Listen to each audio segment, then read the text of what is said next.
ஒபேசிட்டிங்கிற உடல் பருமனை குறைக்கிற விஷயத்தில் பார்த்தீங்க அப்படின்னா எனக்கு ஒரு 3 மாதம் தான் டைம், இல்லாட்டி ஒரு 6 மாதம் தான் டைம். இதுக்குள்ள எனக்கு குறைச்சே ஆகணும் அப்படிங்கிற மாதிரி ஒரு டைம் ஃபிக்ஸ் பண்ணுறாங்க. தயவு செஞ்சு அந்த மாதிரி டைம் ஃபிக்ஸ் பண்ணுறதை விடுங்க. ஏன்னா இது உடல் பருமனுங்கிறது ஒரு சாதாரண விஷயமே கிடையாது. நிறைய பேர் என்ன ஒரு மேஜிக்கல் சொல்யூஷன் எதிர்பார்க்குறாங்க. நீங்கள் நிறைய சமூக தளங்கள் என்ன செய்கிற ரிசர்ச் பண்ணுறாங்க அப்படின்னா உடல் எடையை குறைக்கிறதுக்கு ஏதாவது ஒரு மேஜிக்கான ஒரு என்ன சொல்கிறது ஃபுட்டு, ஏதாவது ஒரு சிங்கிள் ஃபுட்டு, இல்லை ஒரு சிங்கிள் ரெமடி, ஏதாவது ஒரு மெடிசன்ஸ், ஏதாவது இல்லை ஒரு ஒரு தனிப்பட்ட ஒரு உடற்பயிற்சி, இந்த மாதிரி ஏதாவது ஒரு மேஜிக்கலான சொல்யூஷன் ஏதாவது ஒன்று இருக்கா அப்படிங்கிற மாதிரி பயங்கரமாக எதிர்பார்க்குறாங்க.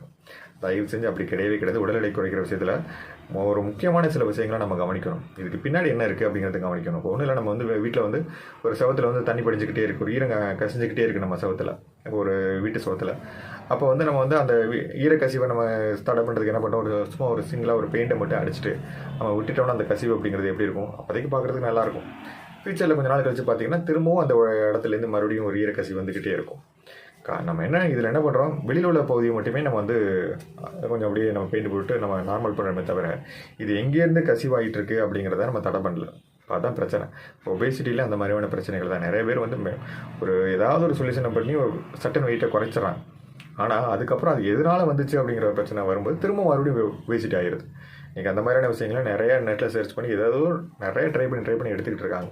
தயவு செஞ்சு ஒரு டைம் ஃபிக்ஸ் பண்ணுறதை விட்டுட்டு பெருமளவான ஒரு சில விஷயங்களை பண்ணுங்கள். மெயினாக பண்ண வேண்டிய விஷயம் நீங்கள் என்ன சாப்பிட்றீங்க, நல்ல சத்தான உணவுகளை எடுத்துக்கிறீங்களா, நம்ம உடம்புக்கு பாதிக்காத உணவுகளை எடுத்துக்கிறீங்களா, இல்லை அதுக்கு அந்த உணவுகளுக்கு ஏற்ற மாதிரி நிறைய உடற்பயிற்சிகளை செய்கிறீங்களா அப்படிங்கிறது தயவு செஞ்சு யோசிங்க. ப்ளஸ் ஹோமியோபதி மெடிசன்ஸும் இதுக்கு உதவும். ஏன்னா ஹோமியோபதி மெடிசன்ஸ் உங்களுடைய உடம்பை நார்மலைஸ் பண்ண நிறைய ட்ரை பண்ணும். நாங்கள் நிறையா உங்களுடைய கம்ப்ளைண்ட்டுக்கு ஏற்ற மாதிரி நிறைய மதிப்பீடு செஞ்சு ஒரு சில மெடிசன்ஸையும் நம்ம ஃபாலோ பண்ணுவோம். ஏன்னா இதுக்கு பின்னாடி நிறைய விஷயங்கள் இருக்குது. உடல் பருமனுக்கு பின்னாடி ஃபேட்டி லிவர் சேஞ்சஸாக இருக்கலாம், இல்லை இன்சுலின் ரெசிஸ்டன்ஸ் பிரச்சனையாக இருக்கலாம், இல்லை ஃபுட் ஹேபிட்டோட மோசமாக இருக்கலாம், இல்லை பாரம்பரியமாக ஒரு சில விஷயங்களாக இருக்கலாம், நிறைய தைராய்டு, ஹார்மோனல் பேலன்ஸ் பிரச்சனைகளாக இருக்கலாம். இப்படி நிறைய காரணங்கள் இருக்குது.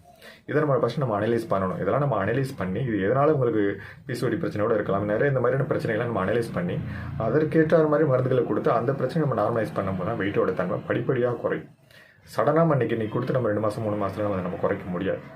அதுக்கு என்ன பிரச்சனைங்கிறத ஃபஸ்ட்டு கண்டுபிடிக்கணும். அதுக்கு நிறைய லிபிட் பொருட்கள் நிறைய இன்வெஸ்டிகேஷன் தேவைப்படும். அதெல்லாம் நம்ம எடுத்துகிட்டு நம்ம அதுக்கேற்ற மாதிரி நம்ம அனலைஸ் பண்ணி மதிப்பீடு செஞ்சு கொடுக்கும்போது தான் நல்ல ஒரு பெஸ்ட்டான தீர்வு இருக்கும். ப்ளஸ் மெடிசன்ஸ், ப்ளஸ் நம்மளுடைய என்ன நல்ல சத்தான உணவுகள் எடுத்துக்கிறோமா அப்படிங்கிற ஒரு மதிப்பீடு, ப்ளஸ் அதுக்கப்புறம் இது நம்ம உடம்புக்கு கெடுதியான உணவுகளை நம்ம தவிர்க்கிறோமா அப்படிங்கிறதும், ப்ளஸ் நிறைய ஃபிசிக்கலாக நம்ம உடற்பயிற்சியும் நமக்கு இது ரொம்ப ரொம்ப ரொம்ப முக்கியம். இதுக்கு நம்ம 1 வருஷம் கூட டைம் ஃபிக்ஸ் பண்ணிங்க, இல்லை 2 வருஷம் கூட டைம் ஃபிக்ஸ் பண்ணிங்க. அந்த மாதிரி லாங் டைம் ப்ராசஸ் பண்ணி நீங்கள் இதை ஒபேசிட்டியை குறைக்க ட்ரை பண்ணிங்கன்னா தான் அது பெர்மனெண்ட்டாக இருக்கும். இது உங்களுடைய உடம்பு சம்மந்த, அதாவது வெளிப்பு தோற்றத்திற்கு மட்டும் இல்லை, நம்ம உடலில் ஒபேசிட்டினால உள்ளுக்குள்ளே ஏற்படக்கூடிய ஆர்கன்ஸோடைய பிரச்சனைகளுக்கும் ஒரு பெர்மனெண்ட்டான சொல்யூஷன் இருக்கும்.